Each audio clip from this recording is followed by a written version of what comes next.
आप सभी भाई बहनों का आध्यात्मिक ज्ञानात्मक चैनल की ब्रह्म मुहूर्त ज्ञान उपदेश कक्षा में एक बार फिर स्वागत है।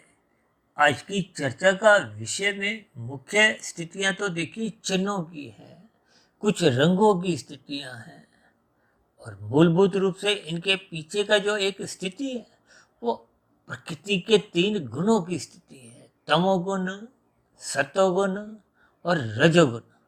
हालांकि साधारण बोलचाल में तो देखिए हम तमोगुण, रजोगुण और सतोगुण बोलते हैं, क्योंकि आज हमने वीडियो के चित्र में तमोगुण के बाद सतोगुण की स्थिति दर्शाई है और सतोगुण के बाद रजोगुण की और रजोगुण के बाद फिर पुनः तमोगुण की ही स्थिति, जो एक भारी एक प्रकृति के तीन गुणों की स्थितियां जो अनादिकाल से इस क्रम में ही आती है। जबकि बोलने में हम अक्सर तमोगुण से 10 गुना अच्छा रजोगुण कहते हैं, रजोगुण से 10 गुना अच्छा सतोगुण कहते हैं। ये एक साधारण बोलचाल की स्थितियां हैं, क्योंकि तमोगुण की तो बार बार शास्त्र ही कहते हैं निंदा करो। हालांकि शास्त्रों में कहीं कहीं ऐसा भी कहा गया कि प्रकृति में ऐसी कोई स्थिति नहीं है जिसकी हम निंदा करें, विरोध करें। लेकिन किस स्थिति विशेष में निंदा, प्रशंसा, उदासीनता कहा जाता है, उनके पीछे के अर्थ हैं, भावार्थ हैं, किस परिवेश में किस बात को रखा जा रहा है। इसलिए अक्सर हम आप भाई बहनों से विनती करते हैं कि जब कभी भी वीडियो के चित्र में कुछ अलग अलग रंगों द्वारा, चिन्हों द्वारा, कुछ अलग विशेष आकृतियों द्वारा हम चर्चा को एक दिशा देते हैं, तो ऐसी वीडियो को सुनते समय आपकी निगाह सदा ही चित्र पर बनी रहनी चाहिए, ताकि हम जो जो शब्द उस वीडियो विशेष में एक बोलते जाते हैं, उन शब्दों पर आपकी पकड़ मजबूत हो। क्योंकि शास्त्रों की जो ज्ञान की सूक्ष्म कड़ियां हैं, जिसको स्वयं भगवान श्री कृष्ण जी ने ही गीता में प्रकृति के तीन गुणों के ज्ञान को गूढ़तम ज्ञान का नाम से संबोधित किया है। और इस ज्ञान पर तो हम देखिए प्रतिदिन ही प्रत्यक्ष रूप से, अप्रत्यक्ष रूप से कुछ ना कुछ चर्चाएं करते रहते हैं। आज हमने जो तीन बड़े बड़े जो एक चिन्ह दिखाए हैं, तीर दिखाए हैं, उन तीन तीरों की देखिए तमोगुण, रजोगुण और सतोगुण की स्थितियों को हमने एक अलग अलग रंगों से भी दर्शाया है। अब तमोगुण को हमने देखिए काले रंग से दर्शाया है और उसके बाद हमने एक सतोगुण की स्थिति को सफेद रंग से दर्शाया है और रजोगुण की स्थिति को रंगीन रंग से दर्शाया है। इन सभी स्थितियों का एक क्रम है। देखिए प्रकृति के जैसे चार युग हैं, सतयुग, त्रेता, द्वापर और कलयुग, इनके आने का भी एक क्रम है। हालांकि इन चार युगों के आने के क्रम के पीछे भी देखिए एक तीन गुणों की ही स्थितियां समझी जाती हैं। अब सतयुग में देखिए सतोगुण की ही विशेष प्रधानता 100% लगभग बने रहती है और उसके बाद की जो एक स्थिति है वो त्रेता युग की है, जिसमें सतयुग यानी कि सतोगुण का थोड़ा सा सतोगुण का रहस्य होता है। देखिए प्रकृति के तीन गुणों के आने की स्थितियां तो वैसी की वैसी ही रहती है जैसी हमने आज के चित्र में दिखाई है, लेकिन त्रेता युग में रजोगुण की कुछ आंशिक स्थितियां विकसित होने लगती हैं और ये विकसित होते होते द्वापर युग में इनकी स्थिति, इनका अनुपात रजोगुण का बढ़ जाता है और बढ़ने के साथ साथ ही फिर तमोगुण का भी प्रवेश हो जाता है। इस स्थिति विशेष को एक द्वापर युग कहा जाता है, यानी कि सतयुग में सतोगुण की विशेष प्रधानता रहती है और त्रेता युग में रजोगुण का भी आगमन होने लगता है और द्वापर युग में रजोगुण की साथ साथ एक तमोगुण का आगमन भी होने लगता है। यानी कि सतयुग में सतोगुण की प्रधानता है, रजोगुण की एक गौण स्थिति त्रेता युग में बनने लगती है और द्वापर युग में रजोगुण के साथ साथ तमोगुण का भी प्रवेश होने लगता है। और जबकि कल युग में देखिए, कल का मतलब कलह से है, ये कलयुग में देखिए तमोगुण की प्रधानता विशेष स्तर पर देखी जाती है। इस सभी युगों में देखिए अलग अलग ये गुणों की स्थितियां बनती रहती हैं। ये जो हमने कहा ना, ये जो सतयुग, त्रेता, द्वापर और कलयुग, ये जो गुणों का जो प्रभाव है, यहाँ अभिप्राय बाहरी गुणों से नहीं है। बाहरी गुणों का अभिप्राय तो देखिए जैसा आज की स्थिति हमने दर्शाई है, वो वैसी की वैसी सतयुग में भी थी, त्रेता युग में भी थी, द्वापर युग में भी थी और कल युग में भी वर्तमान जीवन में वही की वही स्थिति बनी हुई है। और हमेशा ही अनादि काल से यही स्थितियां, यानी कि तीन गुणों के आने का क्रम कभी बदलता नहीं। और ये जो हमने सतयुग, त्रेता, द्वापर और कलयुग की स्थितियां दर्शाई हैं, इनका अभिप्राय मनुष्यों से है, मनुष्यों के एक स्वभाव की स्थितियों से है, उनके विचारों की स्थितियों से है, उनके स्थूल शरीर के स्तर पर होने वाली क्रियाओं से, कर्मों से संबंध रखती। और ये जो आज के हमने वीडियो के इन तीन तीरों के बीच में भी हमने देखे तीन तीर दिखाए हैं और उन तीन तीरों के बीच में एक प्रश्न चिन्ह लगाया है। इन सभी स्थितियों को हमने सफेद रंग से दर्शाया है। यानी कि ये तीन तीरों की स्थितियां क्या है? स्थूल शरीर, सूक्ष्म शरीर और कारण शरीर। देखिए यूं तो ये तीनों शरीर प्रकृति की 84 लाख प्रकार की योनियों के सभी शरीरों में ही होती है। भले ही स्थूल शरीर के स्तर पर आपको में भाषित नहीं भी होती है। ऐसे तो कितने जीव हैं जो देखिए आपको में प्रत्यक्ष आंखों से नहीं नजर आते, दूरबीन से नजर आते। और ऐसे कितने ही जीव समझे गए हैं, शास्त्रों में समझ में आते हैं, जिनको दूरबीन से भी देखना संभव नहीं। तो फिर उन स्थितियों में भी देखिए उनके स्थूल शरीर भी हैं, सूक्ष्म शरीर भी हैं, कारण शरीर भी हैं और आत्मा भी है, परमात्मा भी है। इन सभी स्थितियों पर जब हम गहन चिंतन अपने एक भौतिक बुद्धि द्वारा करते हैं तो आपकी हमारी बुद्धि भी चकरा जाती है। यानी कि परमात्मा की जो एक सूक्ष्म स्थितियां हैं उन पर हम गहन विचार करते करते आपके हमारे बुद्धि का स्तर अपना जवाब दे देता है। इसका अभिप्राय क्या है कि शास्त्रों की बातों के क्रम को आपको हमें समझना चाहिए। उनके पीछे के जो अर्थ हैं, भावार्थ हैं, वो आपको हमें समझने चाहिए। क्योंकि आपकी हमारी बुद्धि तो देखिए भौतिक है और भौतिक स्तर पर हम आध्यात्मिक स्थितियों का केवल एक इशारा समझ सकते हैं, उनको ज्ञान पूर्वक हम समझ नहीं सकते। यानी ज्ञान पूर्वक समझने के लिए सर्वप्रथम अपने स्थूल शरीर से ऊपर की तरफ सूक्ष्म शरीर में स्थित होना होता है, फिर सूक्ष्म शरीर से भी और गहरे तल पे कारण शरीर में स्थित होना होता है, फिर कारण शरीर से भी और गहरे तल पे, यानी इन तीन शरीरों से भी ऊपर उठते हुए आत्म स्वरूप, आत्मा की स्थिति पे अपने स्वरूप में स्थित होना होता है। ये देखिए ये शब्दों की स्थितियां उतनी महत्व नहीं रखते जितना इनके भावार्थ आपको में समझने होते हैं। क्योंकि स्थूल शरीर के स्तर पर ही आपके हमारी ये बुद्धि का स्तर होता है। मन बुद्धि की स्थितियां सूक्ष्म शरीर के स्तर पर होती हैं और कारण शरीर में आपके हमारी जैसी स्थितियां बनी होती हैं उसी का ही प्रभाव आत्मा पे पड़ता है। या यूं को कि कारण शरीर में हम जैसी जैसी स्थितियां बनाते हैं उसकी परछाई ही आत्मा पे पड़ती है। और आत्मा और परमात्मा का देखिए प्रत्यक्ष संबंध है, सजातीय संबंध है। आत्मा ज्ञान स्वरूप है, परमात्मा आनंद स्वरूप है। इन सभी स्थितियों को ही समझाने के लिए हमने देखी कि जो प्रकृति के तीन गुणों की यथार्थ स्थितियां समझाई, क्योंकि तमोगुण कभी भी रजोगुण नहीं बनता या रजोगुण कभी सतोगुण नहीं बनता। ये गुण अपने आप में स्थित है, अपने आप में, जैसे ये एक जड़ स्थिति है और जड़ स्थिति में कभी भी कोई परिवर्तन नहीं होता। देखिए जड़ का अभिप्राय क्या है कि जिसमें जैसी स्थिति है उनका एक स्वभाव भी नहीं बदलता। देखिए जैसे अब जल है, जल में शीतलता बनी रहती है, उस शीतलता का स्वभाव कभी नहीं बदलता। ये जो हम चाय बनाते हैं, जल को अग्नि का संग करवाते हैं तो अग्नि का स्वभाव उस जल में आ जाता है, तो फिर उसमें उबाल आता है। देखिए ये मात्र एक उदाहरण है, क्योंकि प्रकृति में भी देखिए इन 24 तत्वों की जो एक स्थिति है, ब्रह्मांड की स्थिति है। मूलभूत रूप से तो देखिए 3 गुण हैं, इन 3 गुणों से ही 23 तत्वों का विस्तार है, और उन 23 तत्वों में ही पृथ्वी एक अंतिम घटक है। देखिए ये जो शब्द है, शब्द से ही वायु की उत्पत्ति होती है, वायु से अग्नि की, अग्नि से जल की, और जल से पृथ्वी तत्व की।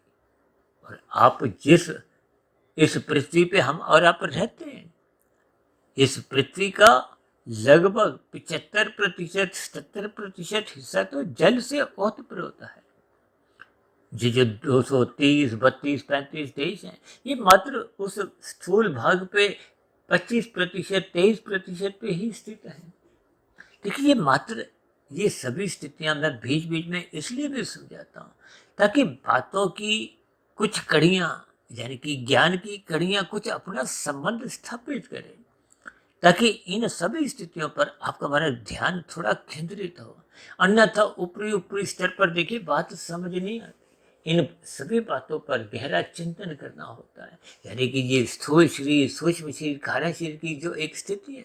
यूँ तो देखिए स्थूल शरीर को शास्त्रों में ही तामसी कहा गया। ये पृथ्वी, जल, अग्नि, वायु, आकाश का है, यानी कि इसमें तमोगुण की प्रधानता है। और ये जो आपका हमारा सूक्ष्म शरीर है, क्योंकि ये तो 17 तत्व का बन है, और कारण शरीर एक तत्व का है।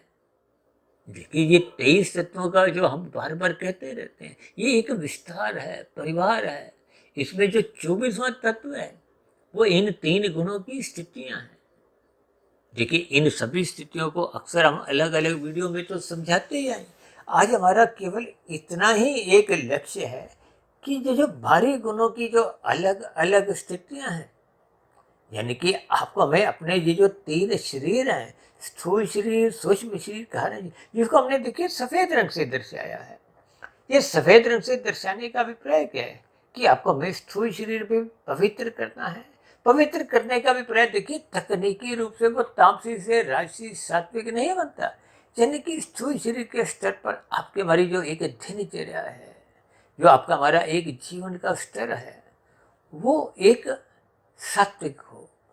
सात्विक दिनचर्या होने से आपका हमारा स्थूल शरीर के स्तर पर एक अनुशासित जीवन हो, जिसके फलस्वरूप देखिए जब हम स्थूल शरीर के स्तर पर कामयाब हो जाते हैं तो ये जो मन बुद्धि की स्थितियाँ, क्योंकि हमने देखी अंदर 3 स्थितियाँ 3 सफेद रंग से दर्शाई, यानी कि आपको मैं स्थूल शरीर को भी पवित्र करना है, सूक्ष्म शरीर को भी पवित्र करना है, और कारण शरीर को भी पवित्र करना है। और प्रश्न चिन्ह बीच में हमने इसीलिए लगाया है ताकि हम इन सभी स्थितियों पर चिंतन करें।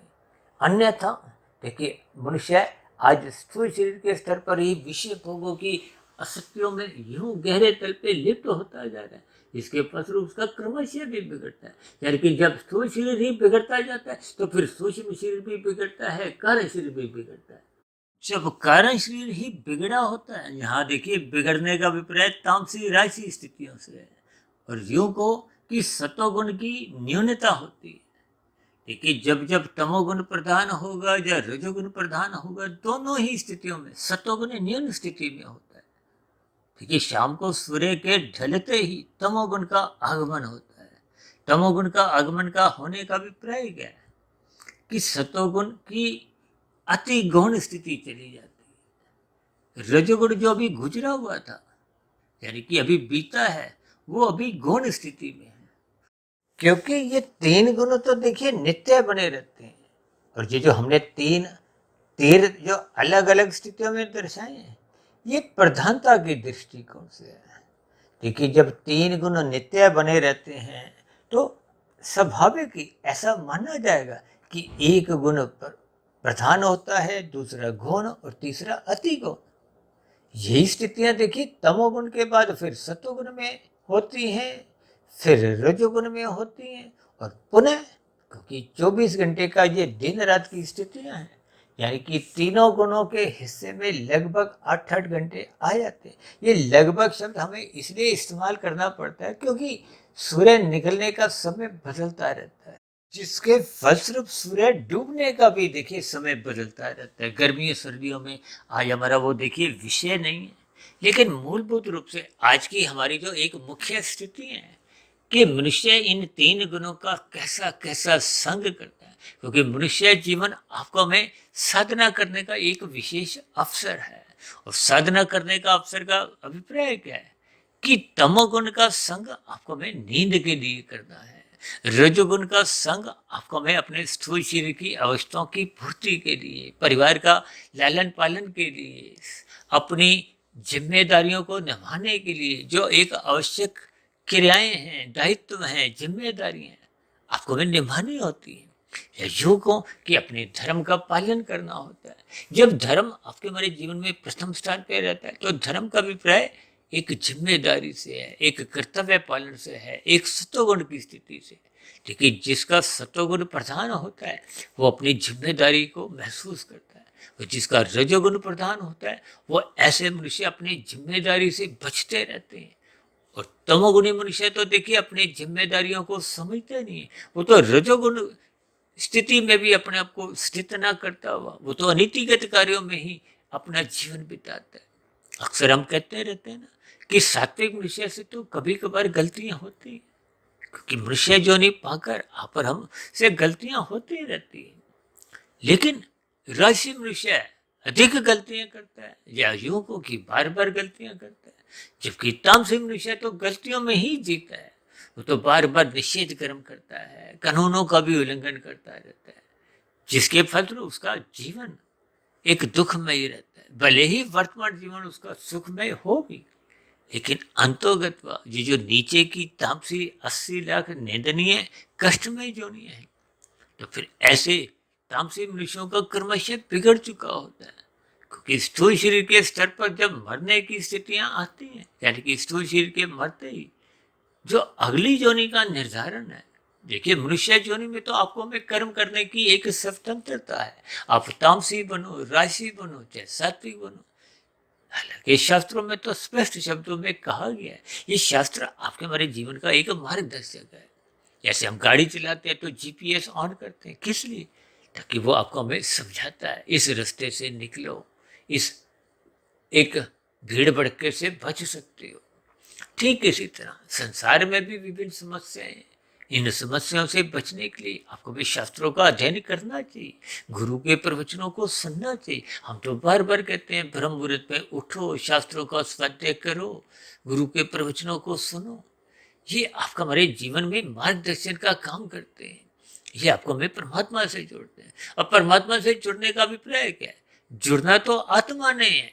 देखिए आत्मा के ऊपर की जो एक स्थिति है, ये जो तीन परतें हैं, कारण शरीर, सूक्ष्म शरीर और स्थूल शरीर, और आरंभिक स्तर पर ही मनुष्य का देखिए सत्संग ही श्रद्धा पूर्वक नहीं होता तो फिर मनुष्य स्थूल शरीर के स्तर पर ही परमात्मा से जुड़ नहीं पाता, गुरु से जुड़ नहीं पाता।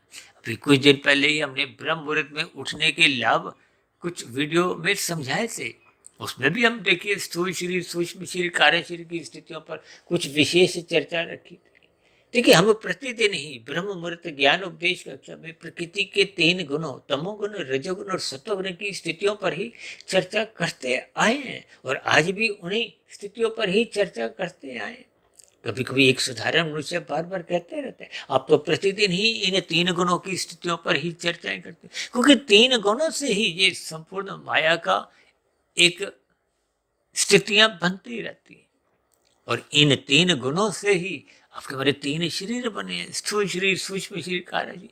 ये 84 लाख प्रकार की जोनियों का अभिप्राय स्थूल शरीर से है। ये तो एक कार्य है, जैसा जैसा कारण शरीर होता है, यानी कि कारण कार्य का जो एक संबंध है, प्रत्येक कार्य के पीछे कारण की स्थिति होती है।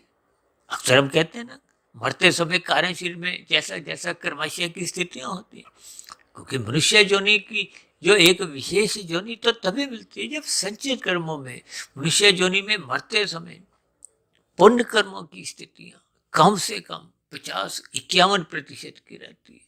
और यदि ये स्थितियां कमजोर पड़ जाती हैं तो फिर ऐसी स्थिति में पाप कर्मों का कर्माशय उछल जाता है, बढ़ जाता है, जिसके फलस्वरूप पुनः मनुष्य जोनि की प्राप्ति न होकर ये नीचे की जोनियों में क्रमशः जाना पड़ता है। अक्सर हम बार बार कहते रहते हैं ये नीचे की जोनियों का भी एक क्रम है। देखिए 20 लाख तरह की तो वनस्पति जोनी है, पेड़ पौधे, ये सभी जोनियाँ जो आप और हम फल सब्जियाँ अपने घरों में लाते हैं, ये मिर्च मसाले जो उस वनस्पति का ही सूखा हुआ रूप है, ये जितने अनाज दाले हैं ये भी एक वनस्पति का ही एक सूखा हुआ रूप है। ये सब जोनियाँ हैं, यानी कि 20 लाख तरह की वनस्पति जोनियाँ हैं, 11 लाख तरह के कीड़े मकोड़े कीट पतंगे जोनियाँ हैं, और 9 लाख तरह के समुद्र में रहने वाले जीव हैं। ये मिलके 40 लाख होते हैं। 10 लाख तरह के फिर पक्षी, 30 लाख तरह के पशु, ये मिलके हो जाते हैं 80 लाख। और फिर आता है आपका हमारा नंबर मनुष्य जोनी का, जिसको कर्म जोनी साधना जोनी का एक अवसर से जोड़ा गया और जिसको हम बहुत ही हल्के में लेते हैं, सत्संग करते नहीं, 24/7 विषय भोगों की स्थितियों में ही उलझे रहते हैं, जिसके फलस्वरूप आपका हमारा ये जो लाभ लोभ संग्रह महासंग्रह की स्थितियां हैं, ये अपना एक विकराल रूप धारण करते हैं। इनके पीछे का कारण आपके हमारे बिगड़े हुए भोग विषय हैं। यानी कि जब जब काम अमर्यादित तो होता है, सतोगुण की लगाम छुड़वा लेता है, तो फिर मनुष्य धोखे चार, चार के 40, 40 के 4,000, 4 लाख करोड़। आप देखते ही आजकल राजनीतिक गलियारों में कितने ही कुछ ऐसे घोटालों की स्थितियां देखने को आती, और विभिन्न सरकारी विभागों में जो बड़े बड़े अधिकारीगण हैं वो भी कभी कभी इन सभी स्थितियों में कोई रिश्वत के आरोप में पकड़े जाते हैं। यानी कि इन सभी स्थितियों के आपको हमें भावार्थ समझने चाहिए। ये अर्थ और काम कब बिगड़ते हैं? जब धर्म को हो, सत्वगुण को हो, कर्तव्य को हो। अक्सर हम लाल बत्ती हरी बत्ती को इन सभी स्थितियों से जोड़कर समझाते हैं कि लाल बत्ती पे रुको, हरी बत्ती पे ही चलो। हरी बत्ती पे चलने का अभिप्राय क्या है? देखिए हम हरी बत्ती पे तो तभी चलने लायक स्थिति में होते हैं जब अन्य वाहन चालक अपनी लाल बत्ती पे रुके होते हैं, यानी कि आपके मरे अधिकार की रक्षा के लिए वो अपने कर्तव्य का पालन करते हैं। तो इसलिए आपको भी अपने कर्तव्य का पालन करना है, यानी कि जब लाल बत्ती हो आप रुको, अन्य वाहन चालकों की जो हरी बत्ती है उनको जाने दो। यदि हम उनके हिस्से को खाते हैं, यही तो निषेध स्थिति है, यही तो कानून का उल्लंघन है, जिसके फलस्वरूप आपके बड़े चलान करते हैं। यही स्थिति देखिए प्रकृति में है, प्रकृति भी आपके हमारे चलान काटती है। यहाँ के चलानों से तो आप इधर उधर हो भी जाते हो, लेकिन परमात्मा के यहाँ प्रकृति की व्यवस्था में इधर उधर होने की कोई गुंजाइश नहीं। इसलिए तो हम कहते हैं ना, वो गैर जमानती स्थिति है, वहां कोई जमानत या छूट की कोई डिस्काउंट की स्थितियां नहीं होती। देखिए प्रकृति तो मात्र एक यंत्र है, ये 3 गुण एक यंत्र की भांति ही कार्य करते हैं, इनका स्वभाव नहीं बदलता। ये स्वभाव का अभिप्राय देखिए, सत्वगुण को ज्ञान से जोड़ा जाता है, रजोगुण को क्रिया से जोड़ा जाता है, तमोगुण को पदार्थों से जोड़ा जाता है। हम भर भर कहते रहते हैं कि पदार्थों का सुख भोगने में कोई गलत बात नहीं है, लेकिन इनको ज्ञान पूर्वक भोगो, जो आपके हमारे स्थूल शरीर की आवश्यकता है। यदि हम भोग दृष्टिकोण से इनको अमर्यादित ढंग से भोगते हैं, तो फिर स्थूल शरीर के स्तर पर ही हम रोग ग्रसित होने लगते हैं। मन बुद्धि के स्तर पर आपके हमारे विचार बदलने लगते हैं, प्रमाद की स्थितियां बनने लगती हैं, जिसके फलस्वरूप कारण शरीर में बुरे संस्कार बनते हैं। लेकिन स्थूल शरीर के स्तर पर आपके हमारी उन्नति तभी होती है जब हमने 3 अंदर सफेद रंग के तीर दिखाए, ये 3 शरीर है, इनको आपको हमें शुद्ध करना है। सर्वप्रथम तो यदि मनुष्य अपने स्थूल शरीर को ही पवित्र नहीं करता, जिसके लिए आपको हमें सर्वप्रथम श्रद्धापूर्वक सत्संग करना है। श्रद्धापूर्वक सत्संग करते हुए रात को समय पे सोना है, समय पे सोकर फिर ब्रह्म मुहूर्त में उठना है, शास्त्रों का स्वाध्याय करना है, गुरु के प्रवचनों को सुनना है, परमात्मा का ध्यान लगाना है। ये सभी स्थितियां एक कर्मबद्ध तरीके से जब आपके हमारे जीवन में बनने लगती है, देखिए आपको हमें स्थूल शरीर के स्तर पर एक स्वस्थ भी रहना है, संतुलित भोजन करना है, व्यायाम भी करना है, सत्संग भी करना है। ये सभी सात्विक स्थितियां आपको हमें स्थूल शरीर के स्तर पर स्वस्थ रखती है। और स्थूल शरीर को तो भगवान श्री कृष्ण जी ने गीता में ही एक रथ की संज्ञा दी है, यानी कि स्थूल शरीर को स्वस्थ रखना भी अनिवार्य है। अब मुझे ध्यान आ रहा है तकरीबन 3 वर्ष पहले हमने एक स्वस्थ स्थूल शरीर की कसौटी के ऊपर भी एक वीडियो प्रसारित किया था, जिसमें वात कफ पित्त की समस्थितियों से संबंधित हमने विशेष कुछ उदाहरणों द्वारा स्थितियों पर प्रकाश डाला था। यानी कि आपका हमारा सर्वप्रथम स्थूल शरीर पवित्र होना चाहिए। उसके लिए आपको हमें रजोगुण का संग मर्यादित रखना है। मर्यादित का अभिप्राय अपनी आवश्यकताओं की पूर्ति के लिए, परिवार के लालन पालन की स्थितियों के लिए, आपको हमें लाभ के लिए तो कार्य करना है, लेकिन लोभ से बचना है। क्योंकि लोभ से यदि हम नहीं बचते तो देर सवेर ये लोभ ही संग्रह वृत्ति में, देखिए लाभ सात्विक स्थिति है। और ये जो हमने 3 नीचे अंदर के जो तीर दिखाए हैं ये सफेद रंग के है, तो इसका अभिप्राय क्या है कि हमने तामसिक स्थिति में, चाहे राजसिक स्थिति में, चाहे सात्विक स्थिति में, केवल सत्वगुण की स्थितियों का ही चयन करना है, सत्वगुण का ही संग करना है। क्योंकि संग का रंग ही आपके हमारे अंतःकरण में बढ़ता जाता है। यानी कि तमोगुण का संग मात्र नींद के लिए करना है, पदार्थों को उतनी मात्रा में ही लेना कि आपका हमारा स्थूल शरीर स्वस्थ रहे। नींद भी हमने देखिए सात्विक लेनी है, यानी कि 5 घंटे 20 मिनट के आसपास की। और इसी तरह मन बुद्धि के स्तर पर श्रद्धापूर्वक सत्संग करना है, उस पर चिंतन करना है, मनन करना है, ताकि मन बुद्धि के स्तर पर सात्विक स्थितियां मजबूत हो। मन स्थूल शरीर की स्तर पर जो ज्ञानेंद्रियां हैं, यानी कि उन ज्ञानेंद्रियों पे भी उसका एक नियंत्रण बना रहे। यही उपदेश तो भगवान श्री कृष्ण जी ने गीता में अर्जुन के रथ के 5 घोड़ों की लगाम को एक मर्यादा में रखते हुए उस लगाम को अपने हाथ में रखा। यानी कि स्थूल शरीर आपका हमारा ये जो 5 विषय भोगों में असक्त रहता है, इसकी रुचि बनी रहती है। नाक जिह्वा आंख त्वचा कान, इन 5 ज्ञानेंद्रियों को मन से नियंत्रित रखना है। हाथ पैर वाणी लिंग गुदा जैसी कर्मेंद्रियों को भी नियंत्रित रखना है। और नियंत्रित मन रखने के लिए उसको सत्वगुण की लगाम से एक मर्यादित रखना होता है। देखिए ये लगाम का अभिप्राय मन से है, और मन बुद्धि के नियंत्रण में होना चाहिए। और बुद्धि सात्विक तभी रहती है, सात्विक बुद्धि में ही विवेक शक्ति जगती है। विवेक शक्ति जगने से ही शास्त्रों में एक आपकी एक पढ़ने की, सुनने की रुचि बनी रहती है। रुचि बनने से ही परमात्मा का ज्ञान विज्ञान समझ में आता है। अक्सर एक साधारण से मुझे बार बार शिकायत करते हैं कि आपकी बनी हुई वीडियो मुझे समझ नहीं आती, कभी कभी सिर भी चकरा जाता है, तो हम बीच में ही छोड़ देते हैं। देखिए इन सभी स्थितियों को आपको में क्रमबद्ध तरीके से पढ़ना होता है। अब बच्चा प्ले स्कूल में जाता है, नर्सरी कक्षा में 1ली, 2री, 3री, 5वीं, 10वीं, 12वीं, खाली, ये सभी स्थितियां आपको में क्रमबद्ध तरीके से आपकी हमारी बुद्धि का विकास करती है। ठीक इसी तरह शास्त्रों का भी क्रमबद्ध तरीके से आपको में ज्ञान पूर्वक पढ़ना होता है। हमने परमात्मा की प्रेरणा से जो आज तक पिछले 5 वर्षों से 2300 से अधिक वीडियो जो प्रसारित की, ये सभी के सभी 2300 वीडियो भी देखिए प्रकृति के 3 गुणों का, आपके मेरे 3 शरीरों का, स्थूल शरीर, सूक्ष्म शरीर, कार्य शरीर का ही बोध कराती है। और आत्मा और परमात्मा तो देखिए चेतन सत्ताएं हैं। आत्मा का कभी भी संसारी रसगुल्लों में, 5 भोगी विषयों में कोई रुचि नहीं होती। ये जो कहा जाता है ना कि आत्मा का स्वभाव है सुख पाने की प्रवृत्ति, या सुख का अभिप्राय परम सुख के है। परम सुख का ही दूसरा नाम आनंद है, जो कि आत्मा में है ही नहीं। आत्मा तो तकनीकी रूप से, सैद्धांतिक रूप से ज्ञान स्वरूप है।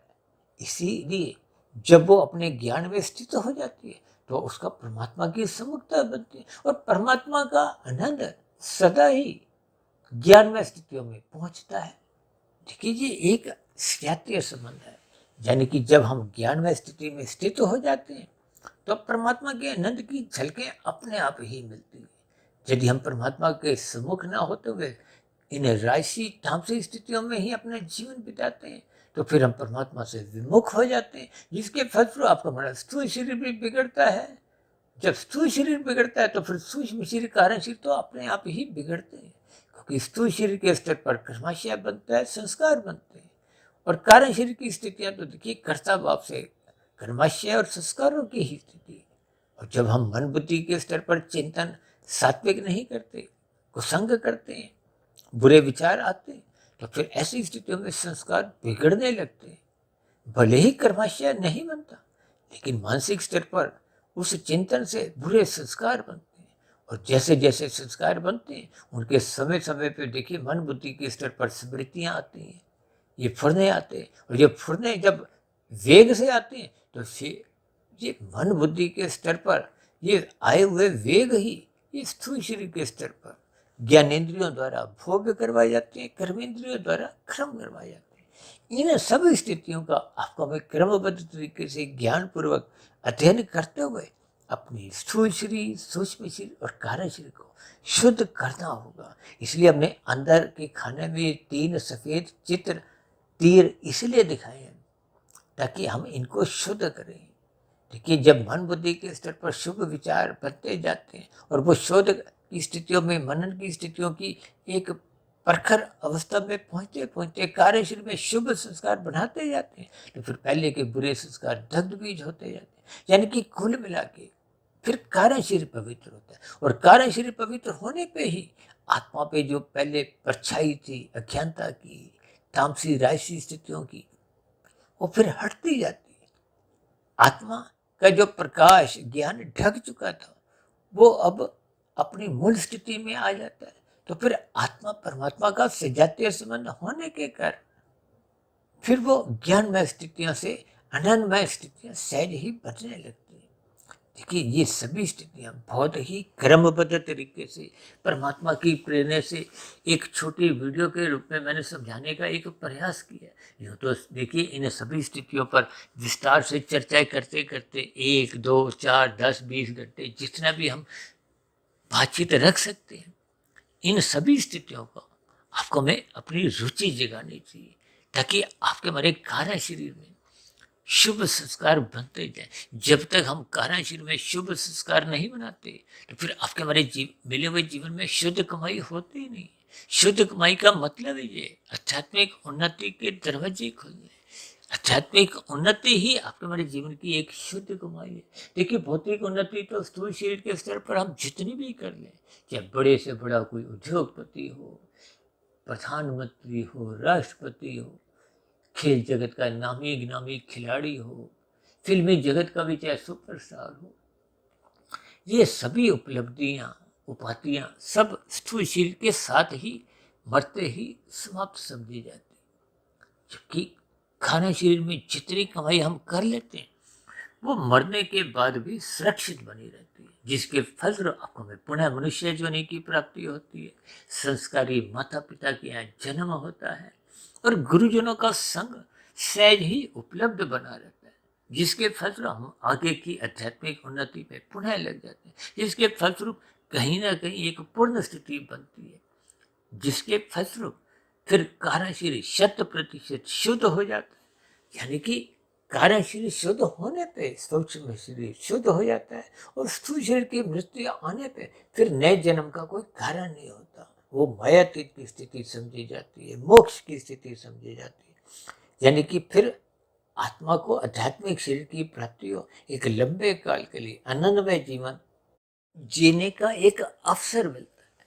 इसी आनंद को अज्ञानता के कारण हम भौतिक सुखों को ही ढूंढने का, पाने का, छीनने का मनुष्य अपने जीवन में लक्ष्य बनाए रखता है, जिसके फलस्वरूप मनुष्य के गर्भाशय भी बिगड़ता है, संस्कार भी बिगड़ते हैं। और ये जो नीचे की 80 लाख प्रकार की निंदनीय तामसी कष्टमय जोनियां हैं, उन जोनियों में फिर गर्भाशय के आधार पे, बने हुए संस्कारों के आधार पे मनुष्य को जन्म लेने को प्रकृति आपको में बाध्य कर देती है।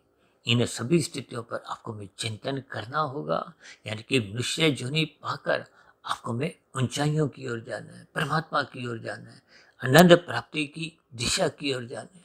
तो ऐसी सभी शुभ सार्थक स्थितियां आपके हमारे जीवन में भी बने, ताकि आपका हमारा मिला हुआ जीवन सफल हो, सार्थक हो।